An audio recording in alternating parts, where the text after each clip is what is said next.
Ja nii, et me räägime just praegu piiridest ja nendest asjadest, mis täkistavad võib-olla.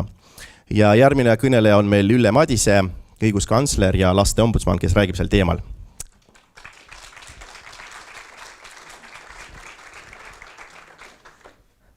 Ja Huvikoolide Liit, aitäh kutsuvast.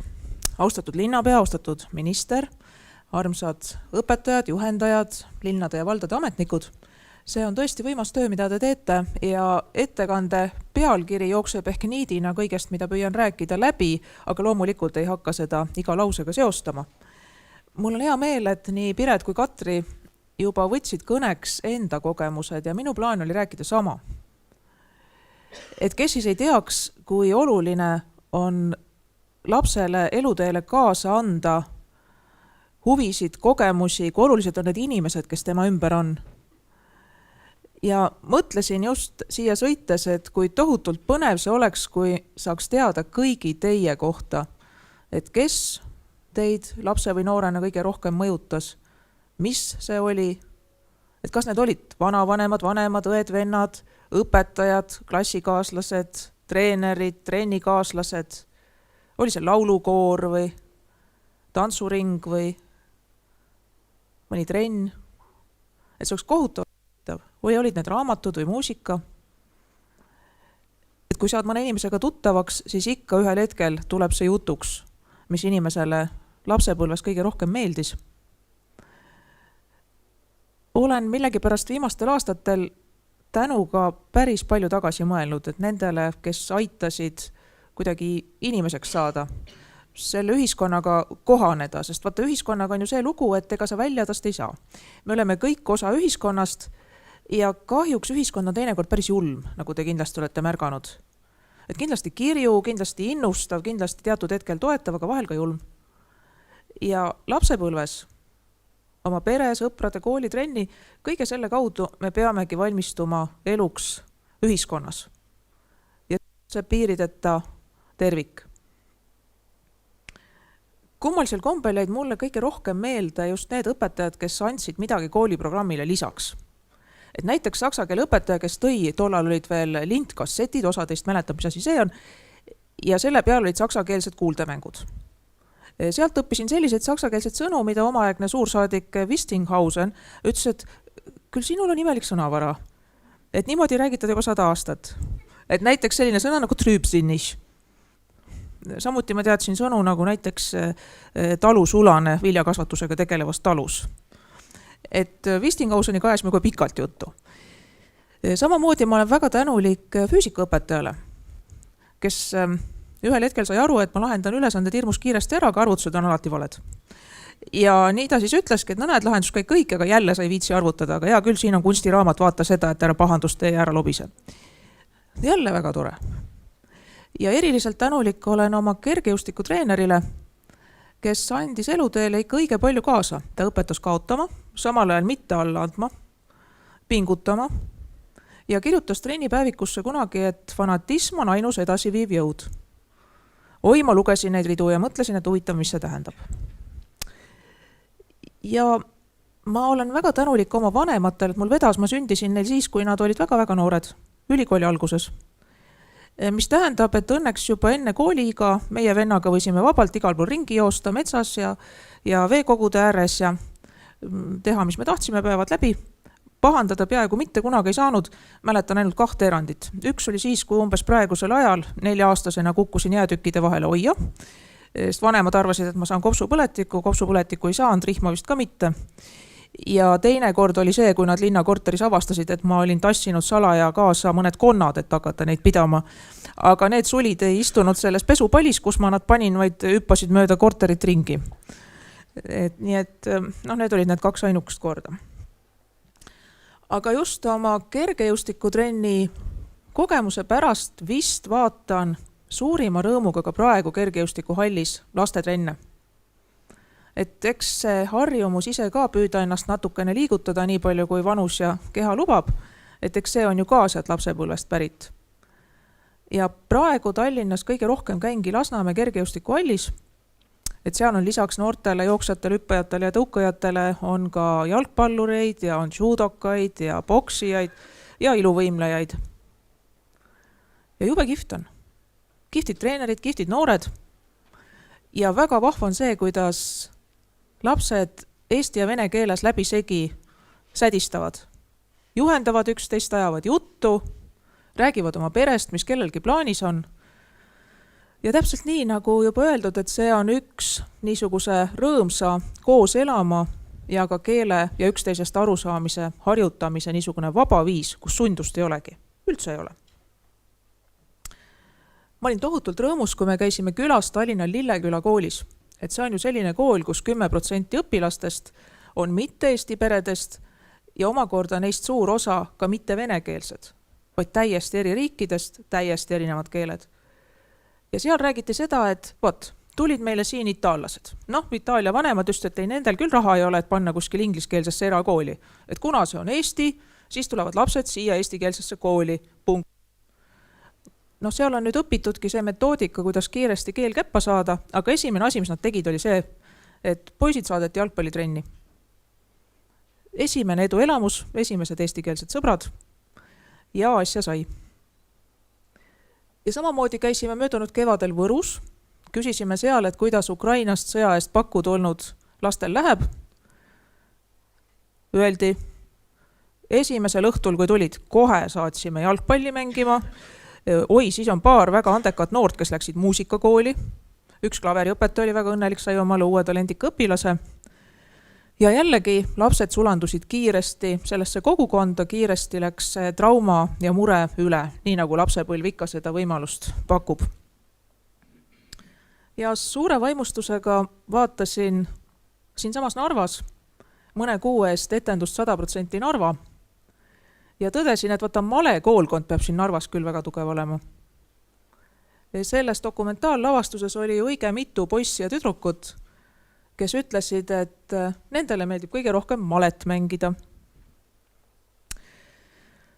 Nii et selle pika jutuga tahtsin veel kord rõhutada, et huviharidus ja huvitegevus on ühe inimese kujunemiseks, on lapse jaoks sama tähtis kui koolitöö, vähemalt sama tähtis. Võib-olla, mida ei ole mainitud, siis see aitab ka pahategudest ja pahedest eemale hoida. Näiteks Island, väike riik. Kindlasti teate, et ühel hetkel nad otsustasid teha kättesaadavaks spordiringid ja paljud teised ringid, muusika, kunst. Ja ei läinud kaua aega, kui sai nentida, et noorte alkoholi tarvitamine ja narkootikumide tarvitamine on oluliselt langenud. Pole üldse paha. Rääkimata sellest, et riiklikud sporditulemused olid ka väga head. Ja eks kõik teavad ju kas või Islandilt pärit suurepäraseid muusikuid. Ju on seal ka oma osa sellel, et muusikakool ja pillid tehti lastele kättesaadavaks.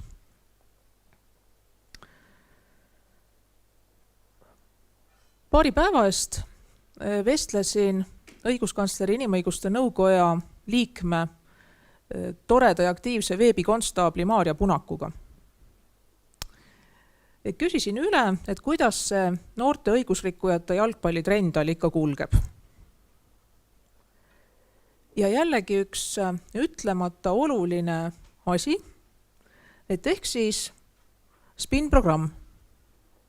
Ja veebikonstaabel Maarja Punak on teadagi üks selle eestvedajaid ja ütlebki, et ta on seda oma töös nii palju näinud, et nii noored õigusrikkujad, kes on juba kahjuks süüdi mõistetud, karistatud, või kellel on koolis lihtsalt käitumisega probleeme, võib-olla veel ei ole politsei käinud, et need saavad selles spin-programmis selle rutiini, värske õhu, uue seltskonna, uue alguse, mingi eneseteostuse, tunnustuse.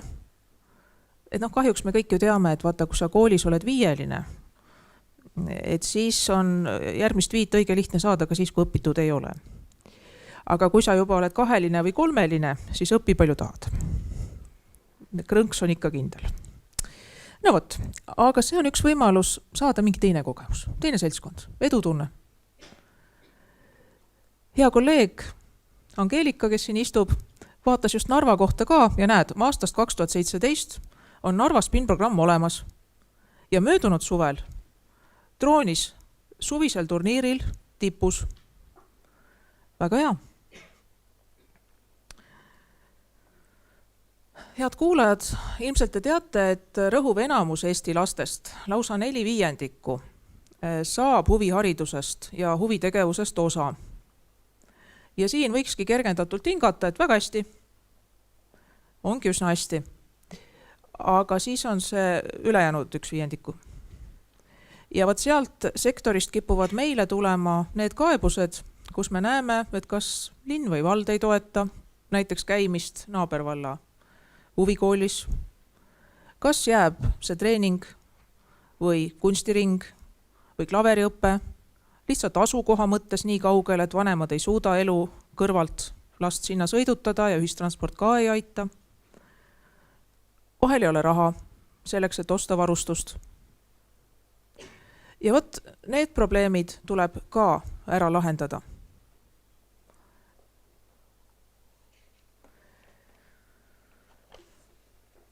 Ka ringitasud, vähemalt meie töökollektiivis, on alati jutuks, kui need tõusevad. Ja õiguskantsleri kantseleis, ei ole mingisugused teab mis kõrged palgad, aga kindlasti mitte ka madalad. Ja samal ajal on juhendajate, õpetajate, treenerite töötasud, täpselt nii nagu kultuuriminister ütles, väga sageli, arvestades seda vastutust, seda nõudlikkust, ikka päris väiksed. Aga ringitasu on kõrge. Et siin on võib-olla tõesti midagi, mida ma väga loodan, et koalitsiooni läbirääkimistel jällegi mõeldakse, et kas on arukas nii-öelda külvata suuri summasid kuni lapse ülikooli lõpetamiseni, juhul kui tegemist on suurperega, või võib-olla oleks mõistlikum, et igal lapsel on vähemalt üks huviring päriselt kättesaadav, nii et vanemad ei pea kõhu kõrvalt pingutama. Võib-olla oleks niimoodi mõistlikum. Aga eks see on poliitikute otsustada. Üht-teist saame ära teha ka lihtsalt kaasinimeste toetamiseks, et näiteks kolleegidelt palusin näiteid ja turniiri Bridži liit hoolitseb oma järelkasvu eest niimoodi, et toetatakse noorte osalemist turniiridel. Turniiri Bridž on täitsa aju arendav mäng, nii nagu ka male, et ühesõnaga tegemist ei ole eelastmega kasiinosõltuvusele.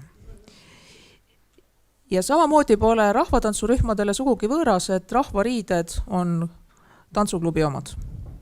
Ja lapsed saavad siis nii, nagu nad kasvavad, neid riideid väikeste kohendustega kasutada. Jälle väga mõistlik. Et kindlasti on selliseid lahendusi veel. Austatud kuulajad, nüüd sellest õiguskantsleri bürokraatlikumast tööpoolest, ehk siis kui meile tuleb kaebus, et linn või vald ei taha toetada lapse käimist naabri juures, trennis, huviringis. Täpselt nii, nagu Marika Saar ütles, et tegelikult tuleks siin olla vastutulelik. Et võimalusi on põhimõtteliselt 2. Et kui endal näiteks ansamblit või näiteringi pole, et siis järelikult tuleb toetada seda käimist naaberomavalitsuse huvikohases ringis. Ja teine variant, mida on vähem kasutatud, aga võib-olla peaks, ja mis on seaduses ette nähtud, on ühisasutus. Et ühistegevus võib kõlada halvasti, nagu me kõik korteriühistust ka tihtipeale teame, aga põhimõtteliselt on võimalik teha 2 valla või enama valla peale ühine muusikakool, ühine kunstikool, ühine spordikool, ühine ujula ja leida see stabiilne rahastamismudel, mis ei nõuagi iga lapse kohta eraldi lepingu tegemist ja hirmsat bürokraatlikku arvepidamist. Et kui teil on tunne, et see ühisasutuse tegemine on liiga keerukas, võite julgesti ka meie majale teada anda, sest siin mitme teise valdkonna raames me tegelikult tahaks ka toetada nende ühisasutuste loomise lihtsustamist. Neid on vaja ka näiteks selleks, et oleksid linnadel ja valdadel väga head arhitektid, sealhulgas maastikuarhitektid ja planeerijad olemas. Et vahel pole mõtet, ei ole võimalik üksinda teda palgale võtta, aga mingisuguse piirkonna peale täiesti mõistlik.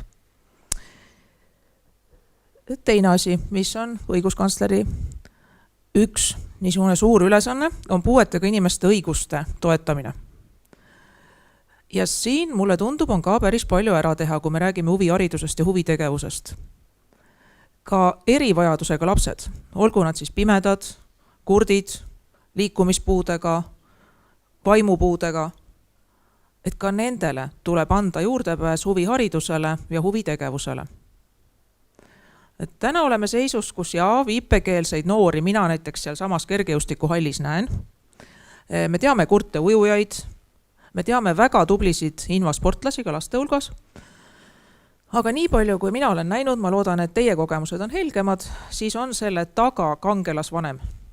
Kangelasvanem ja kangelasõpetajad, kes ei ole kaotanud usku. Mõelge näiteks Mats Topkini peale. Fantastiline. Ja nüüd see ütlemata valus ja keeruline teema, mida on kaasaja polariseerunud ja vahel ka ülemäärasest ebaõiglasest poliitkorrektsusest küllastunud ühiskonnas väga raske käsitleda. Et ehk siis laste ja noorte väärkohtlemine, olgu see näitering või sporditrenn, avalikkuse ette on jõudnud ja meie majja tuleb neid juhtumeid ka, kus laps või tema vanem või mõni kõrvalseisja väidab, et juhendaja on oma õpilast kas füüsiliselt või vaimselt väärkohelnud. Et see on väga delikaatne teema ja just sellepärast Andres ja Angeelika istuvad siin ja on seda tööd siin pikka aega vedanud. Me oleme töötanud selle nimel, et kõikidel spordialadel, kõikides valdkondades, kus on kohane, tekiksid mõistlikud põhimõtted, mõistlikud reeglid. Mitte õigusnormid, vaid omavahel kokku lepitud mõistlikud reeglid, millest juhindutakse. Et need peaksid andma kindluse, et laps ei saa huvitegevuse või huvihariduse raamides viga, peaksid andma vanemale meelerahu ja peaksid tegelikult kaitsma ka juhendajat võib-olla ebaõiglase kriitika või süüdistuste eest. Mõistlikud reeglid ja omavahel kokku lepitud peavad olema täitmiseks.